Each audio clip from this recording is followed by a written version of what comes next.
السلام علیکم سامعین، آج کی کہانی بادشاہ کے 3 سوالوں کے متعلق ہے جو اپنے نوجوان وزیر سے کرتا ہے۔ بادشاہ کا موڈ اچھا تھا۔ وہ نوجوان وزیر کی طرف مڑا اور مسکرا کر پوچھا، تمہاری زندگی کی سب سے بڑی خواہش کیا ہے؟ وزیر شرما گیا۔ اس نے منہ نیچے کر لیا۔ بادشاہ نے کہا لگایا اور بولا، تم گھبراؤ مت، بس اپنی زندگی کی سب سے بڑی خواہش بتاؤ۔ وزیر گھٹنوں پر جھکا اور عاجزی سے بولا، حضور، آپ دنیا کے خوبصورت ترین سلطنت کے مالک ہیں۔ میں جب بھی یہ سلطنت دیکھتا ہوں تو میرے دل میں خواہش پیدا ہوتی ہے، اگر اس کا 10واں حصہ میرا ہوتا تو میں دنیا کا خوش نصیب شخص ہوتا۔ وزیر خاموش ہو گیا۔ بادشاہ نے کہا لگایا اور بولا، میں اگر تمہیں اپنی آدھی سلطنت دے دوں؟ وزیر نے گھبرا کر اوپر دیکھا اور عاجزی سے پوچھا، بادشاہ سلامت، یہ کیسے ممکن ہے؟ میں اتنا خوش قسمت کیسے ہو سکتا ہوں؟ بادشاہ نے فوراً خزانچی کو بلایا اور اسے 2 احکامات لکھنے کا حکم دیا۔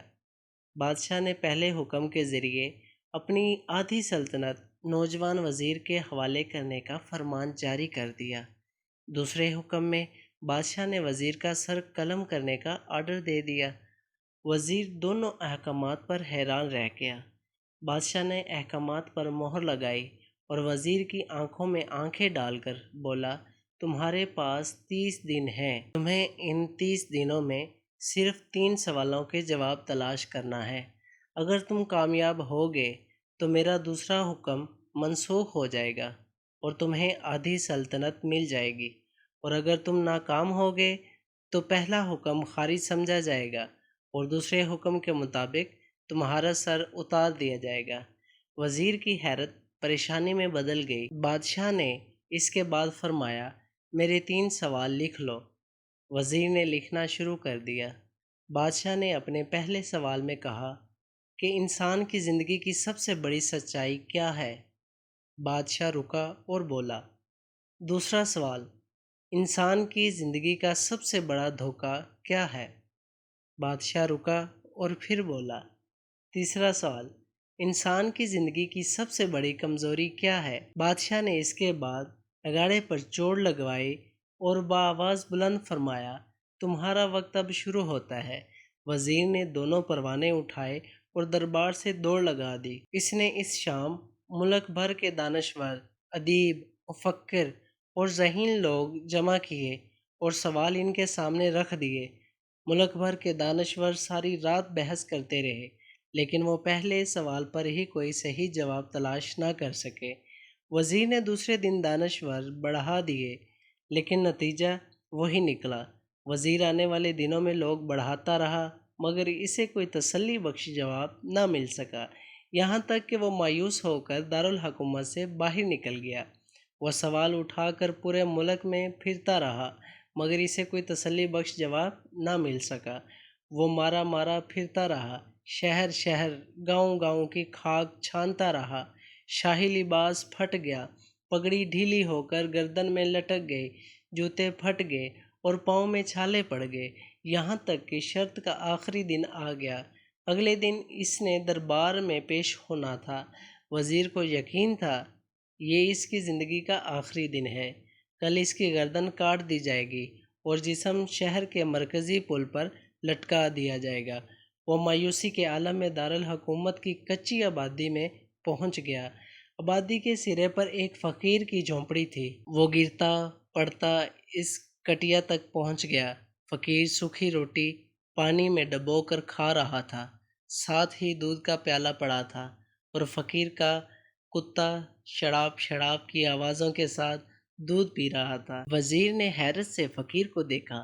فقیر نے وزیر کی حالت دیکھی، کہا لگایا اور بولا، جناب عالی، آپ صحیح جگہ پہنچے ہیں، آپ کے 3 سوالوں کے جواب میرے پاس ہیں۔ وزیر نے حیرت سے اس کی طرف دیکھا اور پوچھا، آپ نے کیسے اندازہ لگا لیا کہ میں کون ہوں اور میرا مسئلہ کیا ہے؟ فقیر نے سوکھی روٹی کے ٹکڑے ٹوکری میں رکھے، مسکرایا اور اپنا بوریا اٹھایا اور وزیر سے کہا، یہ دیکھو، آپ کو بات سمجھ آ جائے گی۔ وزیر نے جھک کر دیکھا، بوریے کے نیچے شاہی خلعت بچھی تھی۔ یہ وہ لباس تھا جو بادشاہ اپنے قریب ترین وزراء کو عنایت کرتا تھا۔ فقیر نے کہا، جناب عالی، میں بھی اسی سلطنت کا وزیر ہوتا تھا۔ میں نے بھی ایک بار آپ کی طرح بادشاہ سے شرط لگانے کی غلطی کر لی تھی، نتیجہ آپ خود دیکھ لیجئے۔ فقیر نے اس کے بعد سوکھی روٹی کا ٹکڑا اٹھایا اور دوبارہ پانی میں ڈبو کر کھانے لگا۔ وزیر نے دکھی دل سے پوچھا، کیا آپ بھی جواب تلاش نہیں کر سکے تھے؟ فقیر نے کہا لگایا اور جواب دیا، میرا کیس آپ سے مختلف تھا۔ میں نے جواب ڈھونڈ لیے تھے، میں نے بادشاہ کو جواب بتا دیے تھے۔ آدھی سلطنت کا پروانہ پھاڑا، بادشاہ کو سلام کیا اور اس کٹیا میں آ کر بیٹھ گیا۔ میں اور میرا کتا دونوں مطمئن زندگی گزار رہے ہیں۔ وزیر کی حیرت بڑھ گئی، لیکن یہ سابق وزیر کی حماقت کی تجزیے کا وقت نہیں تھا، جواب معلوم کرنے کی گھڑی تھی۔ چنانچہ وزیر اینکر پرسن بننے کی بجائے فریادی بن گیا اور اس نے فقیر سے پوچھا، کیا آپ مجھے سوالوں کے جواب دے سکتے ہیں؟ فقیر نے ہاں میں گردن ہلا کر جواب دیا، میں پہلے 2 سوالوں کا جواب مفت دوں گا، لیکن تیسرے جواب کے لیے تمہیں قیمت ادا کرنا ہوگی۔ وزیر کے پاس شرط ماننے کے سوا کوئی آپشن نہیں تھا۔ اس نے فوراً ہاں میں گردن ہلا دی۔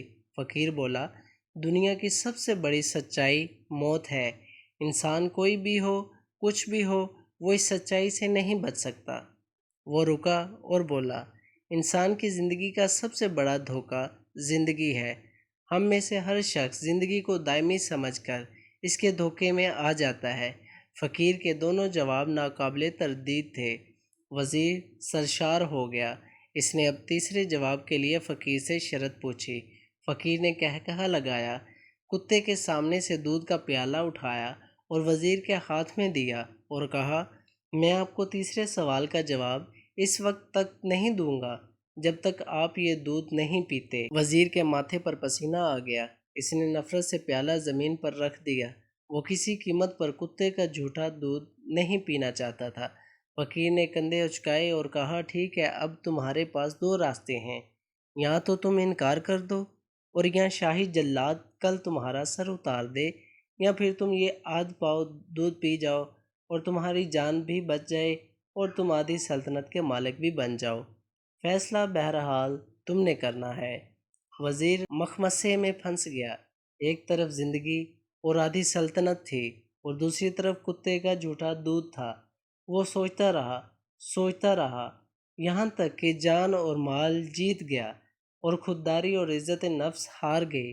وزیر نے پیالہ اٹھایا اور ایک ہی سانس میں دودھ پی گیا۔ فقیر نے کہا لگایا اور بولا، میرے بچے، انسان کی سب سے بڑی کمزوری غرض ہوتی ہے۔ یہ اسے کتے کا جھوٹا دودھ تک پینے پر مجبور کر دیتی ہے، اور یہ وہ سچ ہے جس نے مجھے سلطنت کا پروانہ پھاڑ کر اس کٹیا میں بیٹھنے پر مجبور کر دیا تھا۔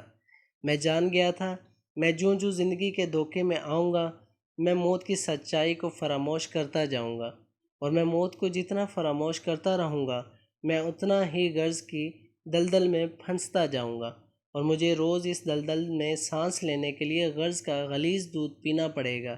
لہٰذا میرا مشورہ ہے، زندگی کی تینوں حقیقتوں کو جان لو، تمہاری زندگی اچھی گزرے گی۔ وزیر خجالت، شرمندگی اور خود ترسی کا تحفہ لے کر فقیر کی کٹیا سے نکلا اور محل کی طرف چل پڑا۔ وہ جوں محل کے قریب پہنچ رہا تھا، اس کے احساس شرمندگی میں اضافہ ہو رہا تھا، اس کے اندر ذلت کا احساس بڑھ رہا تھا۔ وہ اس احساس کے ساتھ محل کے دروازے پر پہنچا، اس کے سینے میں خوفناک ٹھیس اٹھی، وہ گھوڑے سے گرا، لمبی ہچکی لی اور اس کی روح کف سے عنصری سے پرواز کر گئی۔ ہمیں کسی دن کسی ٹھنڈی جگہ بیٹھ کر زندگی کے ان بنیادی سوالوں پر ضرور غور کرنا چاہیے۔ ہمیں یہ سوچنا چاہیے کہ ہم لوگ کہیں زندگی کے دھوکے میں آ کر غرض کے پیچھے تو نہیں بھاگ رہے، ہم لوگ کہیں موت کو فراموش تو نہیں کر بیٹھے، ہم کہیں اس کہانی کے وزیر تو نہیں بن گئے۔ مجھے یقین ہے ان لوگوں نے جس دن یہ سوچ لیا، ہم لوگ غرض کے ان غلیظ پیالوں سے بالاتر ہو جائیں گے۔